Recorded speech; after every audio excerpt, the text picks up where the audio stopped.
அதே மாதிரி இந்த அம்பாளுடைய அதாவது வந்து வழிபாடுங்கிறது எல்லாராலையும் பண்ணிட முடியாது. பல யுகங்கள் தவம் இருந்து அவளுடைய அனுமதி இருந்தால் மட்டும்தான் இவ பேரை சொல்றதுக்கு கூட இந்த நாக்குக்கு அனுமதி இல்லைன்னா வரவே வராது. இன்னைக்கு நீ கேள்வி கேட்ட இல்லம்மா, இந்த கேள்வி கேட்கறதுக்கு கூட அவ முடிவு பண்ணாதான் கேட்க முடியும். ஒருவேளை உங்க முன்னாடி இருக்கிறதுனால கேட்கறேன்னு நினைக்கிறேன். எனக்கு அந்த பேர் கரெக்டா வரல. ஏன் அப்படின்னா நம்ம ரிஷியா வச்சிருக்கோம். ஏன்னா இது வந்து அதாவது வந்து சக்தி பீடம், சித்தர்கள் கூடம், அது மட்டும் இல்லாம ரிஷிகளுடைய முறையில பல வேலைகள் இங்க நடக்கிறதுனாலையும் நம்ம வேத வியாசர் அங்க இருக்கிறதுனாலையும் இந்த இடத்துல உத்தாலக மகரிஷி இந்த அம்மாவுடைய குழந்தைங்கன்னு சொன்னா குளிகன் குளிகை. இந்த குளிகன் யாரு அப்படின்னா ஒரு கொடுமையான ஒரு சம்பவங்கள் நம்ம வாழ்க்கையில வருது, அதை நம்ம மறக்கிறதுனாலதான் மேல்கொண்டு வாழ முடியுது. இல்லைன்னா முடியுமா? அந்த மறதிய துக்கத்தை மறக்கக்கூடிய தன்மையை கொடுக்கக்கூடியவ இவதான் நித்திய கர்ப்பிணி. அததான் என்னை பார் யோகம் வரும். ஆமா, யோகம் வரும். கழுதி இதான் சொல்லுவோம். அப்ப எதனால ஒரு கழுத படுத்த மாட்டி வச்சுட்டா யோகம் கிடைக்கும் அப்படின்னா எதனால? வணக்கம்மா. வணக்கம்டாம்மா.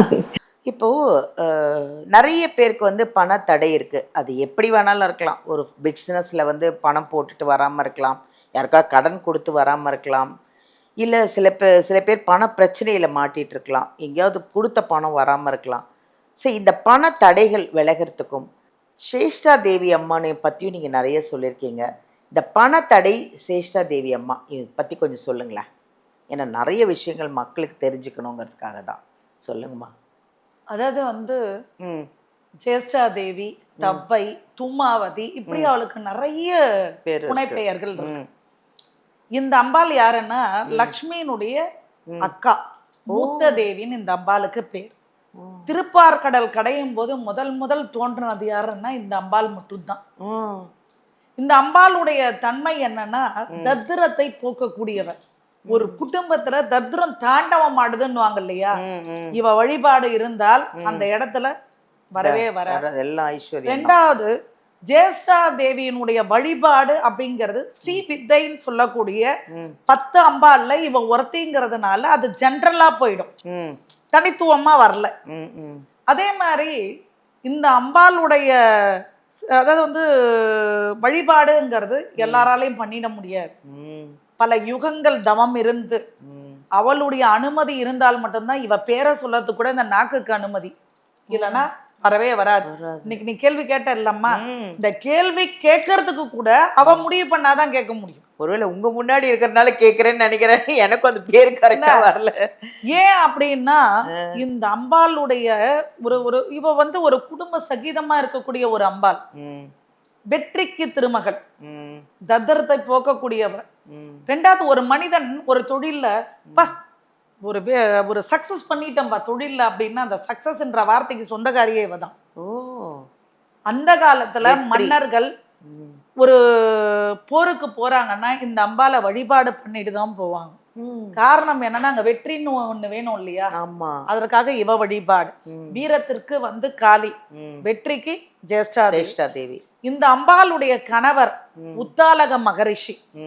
அதாவது வந்து இன்னைக்கு நீங்க எந்த நூல்ல தேடினாலும் சரி, அது ராமாயணம் மகாபாரத இதுல பார்த்தாலும் சரி, இந்த இடத்துல ஆலயம் இருந்தது உத்தாலகருக்குன்றதுக்கு ஆதாரமே கிடையாது. முதல் ஆலயமே நம்ம ஆலயம்தான், உத்தாலக மகரிஷி. எல்லோரும் ஜேஷ்டா தேவியினுடைய கணவர் நம்பது சனி ஈஸ்வர பகவான் தான் சொல்லுவாங்க. அந்த சனி ஈஸ்வர பகவான் தான் இந்த உத்தாலக மகரிஷி நம்ம ரிஷியா வச்சிருக்கோம். ஏன்னா இது வந்து அதாவது வந்து சக்தி பீடம், சித்தர்கள் கூடம், அது மட்டும் இல்லாம ரிஷிகளுடைய முறையில பல வேலைகள் இங்க நடக்கிறதுனாலையும் நம்ம வேத வியாசர் அங்க இருக்கிறதுனாலையும் இந்த இடத்துல உத்தாலக மகரிஷி. இந்த அம்மாவுடைய குழந்தைங்கன்னு சொன்னா குளிகன் குளிகை.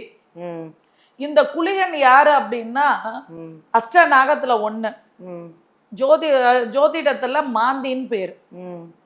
இது எந்த இடத்துல இருக்கோ அதை பொறுத்துதான் நம்மளுக்கு பலாபலன்கள். மாந்தி உட்கார்ற இடத்த பொறுத்துதான் நம்மளுக்கு. நான் கேரளா ஜோதிடத்துல அதை மெயினா எடுத்துப்பாங்க. தமிழ்நாட்டுல ராகு கேதை எடுத்துப்பாங்க. அதுக்கு அடுத்தது குளிகை. குளிகை நேரம் ராகு காலம் யமகண்டதுக்கு அப்புறம் குளிகையை போட்டு வச்சிருப்பாங்க. ஆமா. ஆனா அந்த குளிகையை யாருக்குமே பெருசா எடுத்துக்கிறது இல்லை. குளிகை நேரத்துல கடன் வாங்கக்கூடாது, அடமானங்கள் வைக்க கூடாது, மாத்திரை மருந்து புதுசா தொடங்குறோம்னா ஒரு நோய்க்கு அந்த நேரத்துல எடுத்துக்க கூடாது. ஒரு அறுவை சிகிச்சை குளிகை நேரத்துல எடுத்துக்க கூடாது. இப்படி ஒரு இறந்துட்டாங்கன்னா அந்த சவத்தை குளிகை நேரத்துல எடுக்க கூடாது. அது அப்படியே போயிட்டே இருக்கும். இப்படி ஒவ்வொரு விஷயத்தையும் பண்ணிட்டு இருக்கும். ஆனா ஒரு கடையை திறக்கிறது, ஒரு அலுவலகத்தை திறக்கிறது, ஒரு ஃபேக்டரியை ஓபன் பண்றது, ஒரு ஸ்கூலை திறக்கிறது, காலேஜை திறக்கிறது, நகை வாங்குறது, வாங்கின கடனை கொடுக்கறது, இந்த மாதிரி மண்மனைகள் வாங்குறது, ஒரு வீட்டு வேலையை தொடங்குறது, வளர்ந்துகிட்டே போகும். அந்த குளிகை நேரம் அற்புதமான நேரம். இந்த அம்மாவுக்கு அதாவது இந்த அம்மா எப்படிங்கிறான்னா கூக்கோட ஆசனத்துல இருக்கிறா. இந்த ஆசனம்ன்றது ஒரு கடுமையான ஆசனம். அம்பாள் அந்த ஆசனத்தை போட்டு அந்த நிலையில இருக்கிறார். இன்னொரு விஷயம், இந்த அம்மாவுடைய மாமியார் சாயா தேவி. சாயா என்றால் நிழல். ஒரு மனிதனுடைய நிழல் வர வரைக்கும் தான் அவன் உயிரோடகிறான்னு அர்த்தம். நிழல் வரலன்னா அவன் இல்லைன்னு அர்த்தம். அந்த நிழலாய் இருக்கக்கூடியவ சாயா தேவி தான். நிழலா பின்தொடர்வா. அவ பேரை சொல்லிட்டாலே போதும், அவ கிளம்பிடுவா நம்ம கூட. அந்த மாதிரி தன்னுடைய மகனுடைய கொடி காக்க கொடி. இவளுடைய மாமனார் சூரிய பகவான். அதாவது சூரியனுடைய தன்மை என்னன்னா தகப்பனாருடைய தன்மை. சூரியன் இருக்கிறத பொறுத்து தான் அரசாங்க சம்பந்தப்பட்ட காரியங்கள் நம்மளுக்கு அனுகூலமா இருக்கிறது. இந்த அம்பாலை சிரத்தையா வழிபாடு பண்ணக்கூடியவங்களுக்கு மட்டும்தான் தங்கு தடை இல்லாமல் பணத்தடை நீங்கி தனவரவு பெருகும். தூக்கமே இல்லை எனக்கு, நான் பார்க்காத டாக்டர் கிடையாது, பண்ணாத வைத்தியம் கிடையாது, தூக்கம் இல்லை அப்படின்னா அந்த தூக்கத்துக்கு சொந்தக்காரியே இவ தான், சேஷ்டா தேவி. இவளை வழிபாடு பண்ணால் நிம்மதியான தூக்கம் கிடைக்கும். சரி, மறதி. மறதிங்கிறது எது? ஒரு கொடுமையான ஒரு சம்பவங்கள் நம்ம வாழ்க்கையில வருது, அதை நம்ம மறக்கிறதுனாலதான் மேல்கொண்டு வாழ முடியுது. இல்லைன்னா முடியுமா? அந்த மறதிய துக்கத்தை மறக்கக்கூடிய தன்மையை கொடுக்கக்கூடியவ இவதான், நித்திய கர்ப்பஸ்திரீ. இந்த அம்பாலை பார்த்து வழிபாடு பண்ணி அபிஷேகம் மூலிகையில பண்ணிட்டோம்னா அவங்களுக்கு சந்தான பாக்கியத்து குறை இல்லை. திருமண தடை இருக்கு, திருமண தடை உடனே நிவர்த்தி ஆகி 48 நாளுக்கெல்லாம் திருமணம் முடிஞ்சிடும் இந்த அம்பாளுடைய தன்மையில. இந்த அம்பாளுடைய வாகனம் கழுதை, பஞ்ச கல்யாணி.